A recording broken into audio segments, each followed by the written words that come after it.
Hello guys, this is Ekta and you are watching Active Ekta। इस video में हम जानने वाले हैं 11 टिप्स जो कि आपको लंच के बाद नहीं करना चाहिए।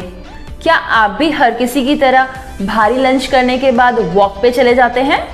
या हो सकता है आप ना भी जाते हो, लेकिन हम और आप जैसे बहुत सारे लोग ऐसा करते हैं कि लंच लेने के बाद वो टहलने के लिए यानी कि वॉक पे चले जाते हैं। तो क्या ऐसा सचमुच हमें करना चाहिए? आइए जानते हैं इस वीडियो में। देखिए, लंच के बाद तुरंत वॉक पे चले जाना, 20 मिनट्स का आप वॉक ले रहे हैं या 30 मिनट्स का वॉक ले रहे हैं, that is not a good habit. ये हमें तुरंत ही स्टॉप कर देना चाहिए। अब आप पूछेंगे ऐसा क्यों? तो आपकी जानकारी के लिए मैं आपको बता दूं, एक्सपर्ट्स के मुताबिक हमारा पाचन तंत्र इतना ज़्यादा मजबूत होता है, इतना स्ट्रांग होता है कि हम कुछ भी खा लें, यानी कि अगर आपने कभी उल्टा सीधा भी लंच के टाइम अगर खा लिया है तो वो उसे पूरी तरीके से डाइजेस्ट कर सकता है। क्योंकि देखिए, हमारा पेट जो है वो सारे भी फूड जो है वो डाइजेस्ट करके उसकी जो भी ज़रूरी न्यूट्रिएंट्स है वो हमारे पूरी बॉडी में देता है, और उसके बाद जो है हमारे अंदर जो है एनर्जी आती है और तभी हम जो है वर्क कर पाते हैं। और एट द सेम टाइम हमारे स्टमक का जो थोड़ा सा फंक्शनिंग है वो डेलिकेट होता है जब हम लंच कर लेते हैं तब, और वो उस वक्त ठीक से काम नहीं कर पाता है जब आप उससे एक्स्ट्रा काम करवाते हैं। यानी कि अगर आपने फूड इनटेक किया है तो you should take a rest at the afternoon, I am saying. हाँ, तो अगर आपने लंच लिया है, आपको जो है थोड़ा सा रेस्ट करना है। अगर उस टाइम पे रेस्ट नहीं करेंगे, जब आप खाने को खाते हैं तो उस टाइम पे हमारा जो पूरा ब्लड सर्कुलेशन है वो फोकस हो जाता है हमारे खाने को डाइजेस्ट करने के लिए। लेकिन उसी समय पे जब आपका माइंड एक और एक्टिविटी करता है, यानी कि आप जो है वॉकिंग के लिए चले जाते हैं, 20 to 50 मिनट्स का आप जो है सोचते हैं कि वॉक ले लेंगे, हमारा खाना जो है अच्छी तरीके से डाइजेस्ट हो जाएगा। तो ऐसा करने पे हमारा माइंड जो है वो फोकस करता है किस पे? वॉकिंग पे। क्योंकि अटेंशन देके ही हम वॉक करेंगे, एक्सीडेंट तो करा के आना नहीं है हमें, तो डेफिनेट है थोड़ा सा अटेंशन तो देना ही होगा। जब अटेंशन स्पैन आपका जो है कॉन्सेंट्रेशन उस पर चला जाता है कि हम वॉकिंग कैसे कर रहे हैं या वॉक कर रहे हैं, तो हमारा खाना जो उस टाइम कैसे डाइजेस्ट होगा? सो सिंपल कि you have to take a rest at the time of the lunch. जब आप लंच लेते हैं उसके 20 मिनट्स to 15 मिनट्स आपको जो है एक ब्रेक लेना है, आराम से आपको रेस्ट करना है, और उस टाइम पे आप देखेंगे कि आपने जो कुछ भी खाया है वो डाइजेस्ट हो जाएगा। अब आपका ब्रेक जो है ये डिपेंड करता है, आप 20 to 15 मिनट्स का ब्रेक ले सकते हैं, not more than that. Half an hour तक का भी इनफ है। उससे ज़्यादा का अगर लेते हैं तो वो प्रॉपर नींद कहलाती है, यानी कि आप उसे एज अ स्लीप ले रहे हैं, तो फिर आपका जो खाना है वो फैट में कन्वर्ट होना स्टार्ट हो जाता है। तो यहाँ पे दिक्कत आती है। अगर चीज़ों को हम ढंग से फॉलो करेंगे तो डेफिनेटली हमारी हेल्थ भी हमें बहुत ज़्यादा अच्छी मिल सकती है। आइए जानते हैं इस वीडियो में लोग ऐसी क्या क्या मिस्टेक्स करते हैं लंच के बाद, जिसके थ्रू उनको जो है कुछ खामियाजे जो है भुगतने पड़ जाते हैं। इसमें से आपका फर्स्ट है ब्रश योर टीथ। लंच के तुरंत बाद आपको ब्रश बिल्कुल भी नहीं करना है। अगर आपने कोई सिट्रस फ्रूट खाया है तो होगा क्या, जो भी आपके दांतों पे एनामल है वो अगर आप ब्रश करते हैं तो एक जो आपकी परत है एनामल वाली वो जो है वो उतर जाती है। तो इसीलिए इमीडिएटली लंच के बाद आपको ब्रश नहीं करना है। नंबर 2 है बहुत ज़्यादा वाटर इनटेक। अगर आप खाना खाने के तुरंत बाद जो है बहुत ज़्यादा मात्रा में पानी पी लेते हैं, पानी का इंटेक कर लेते हैं, तो होगा क्या, आपका खाना पचेगा नहीं, पचने के बजाय सड़ेगा। जी हाँ, बिल्कुल आप सही सुन रहे हैं। खाना जो है वो डाइजेस्ट नहीं होगा प्रॉपर्ली और आपका जो डाइजेस्टिव सिस्टम है वो भी अफेक्ट होगा, और इससे कई तरीके की जो है बीमारियाँ डेफिनेट है मिलेंगी ही मिलेंगी। तो ऐसा फिर करना है क्यों? नंबर 3 है स्मोकिंग।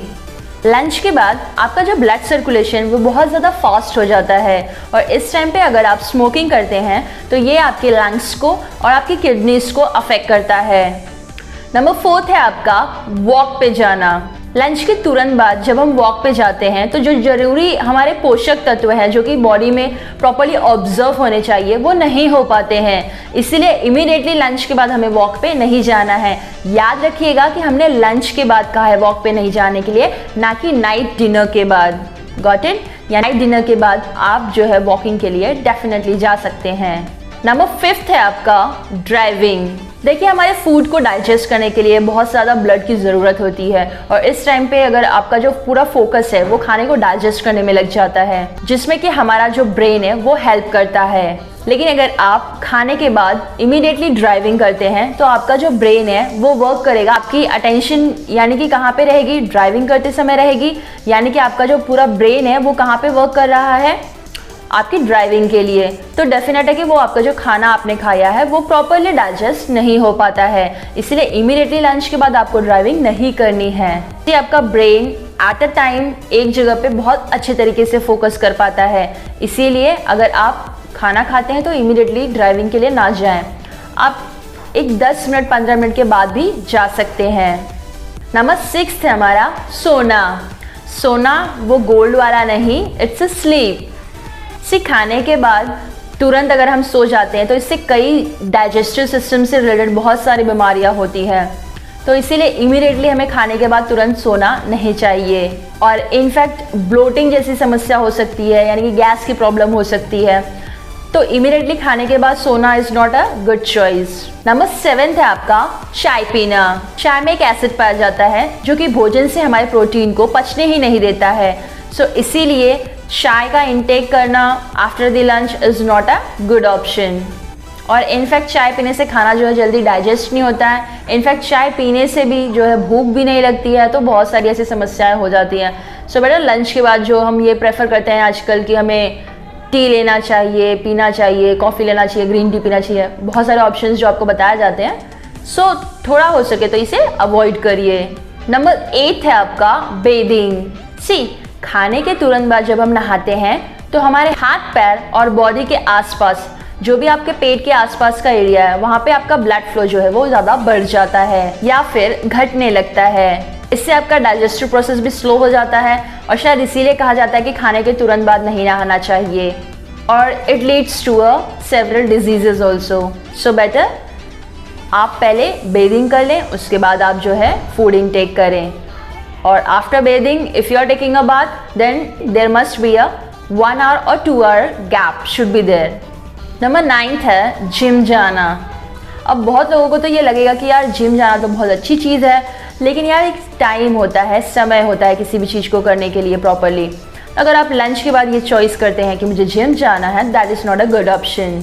इससे देखिए होता क्या है, आपकी जो बॉडी है उसका मेटाबॉलिज्म जो है वो कम हो जाता है इमीडिएटली लंच के बाद अगर आप जिम करते हैं, और इससे आपका फूड जो है वो प्रॉपरली डाइजेस्ट भी नहीं होगा, क्योंकि आपका अटेंशन कहाँ है, अब वर्कआउट पे है। और जब वर्कआउट पे आपका अटेंशन है तो यानी कि आपको जो ब्लड चाहिए था इतने टाइम आपका फूड जो है वो डाइजेस्ट करने के लिए, वो तो अब यहाँ पे कॉन्सेंट्रेट कर रहा है वर्कआउट के लिए, यानी कि आपका ब्रेन जो है एट अ टाइम दोनों जगह पे तो कॉन्सेंट्रेट कर नहीं सकता अच्छे तरीके से, इसीलिए जो हमारा प्रोसेस है वो जो है डाइजेस्टिव सिस्टम का प्रोसेस स्लो हो जाता है, और फूड इनटेक जो हम करते हैं वो भी हमारा धीरे धीरे लेट डाइजेस्ट होता है, या कह सकते हैं बहुत अच्छे तरीके से वो डाइजेस्ट नहीं कर पाता है। नंबर 10 है आपका फ्रूट्स खाना। खाने के तुरंत बाद अगर हम फ्रूट्स खाते हैं तो बॉडी में हमारे गैस बनती है, और इससे जो है हमें ब्लोटिंग की समस्या भी हो सकती है, क्योंकि आपके फूड को पचाने के लिए जो बाइल जूस क्रिएट होते हैं वो डिफरेंट होते हैं, और आपके फ्रूट्स को डाइजेस्ट करने के लिए जो बाइल जूस प्रोड्यूस होते हैं वो डिफरेंट होते हैं, और दोनों को अगर आप कंबाइन कर देंगे यानी कि वो एक साथ जब बाइल जूस कंबाइन हो जाएंगे, प्रोड्यूस होंगे अलग अलग चीज़ों को डाइजेस्ट करने के लिए, तो दिक्कत डेफिनेटली आपको ही होगी, और आपको तो पता है हम बिल्कुल नहीं चाहेंगे कि आपको कोई भी प्रॉब्लम हो। नंबर 11 है आपका अधिक सीढ़ियाँ चढ़ना, यानी कि इमीडिएटली खाने के बाद अगर आप ऐसा ऑप्शन चुनते हैं कि मुझे 5th फ्लोर या 10th फ्लोर तक मैं वॉकिंग करके सीढ़ियाँ चढ़ के चले जाऊँ, that is not a good option. इससे देखिए होता क्या है, आपका खाना जो पचाने वाला बाइल जूस जो क्रिएट होता है वो थोड़ा सा वीक पड़ जाता है, और इससे जो है एसिडिटी की समस्या हो सकती है, क्योंकि हो सकता है कि वो बाइल जूस ज़्यादा क्रिएट करे या हो सकता है कि वो लो क्वांटिटी में क्रिएट हो, तो इससे जो है एसिडिटी की समस्या जो है वो धीरे धीरे बढ़ सकती है। और ऐसे ही हमें स्विमिंग भी नहीं करनी चाहिए तुरंत खाने के बाद। देखिए लंच के पहले अगर आप स्विमिंग करते हैं तो वो बहुत ज़्यादा अच्छा माना गया है, लेकिन लंच के तुरंत बाद अगर आप स्विमिंग करते हैं तो वो एक अच्छी चीज़ नहीं है। सो अपना डॉक्टर खुद बनिए, और ऐसे ही न्यू चीज़ों को जानने के लिए हमारे चैनल को सब्सक्राइब, लाइक और शेयर ज़रूर करिए। I hope this video is helpful to you. Make sure to write down into the comment section on which topic you want the next video. We'll meet in our next video. Till that, Jai Hind.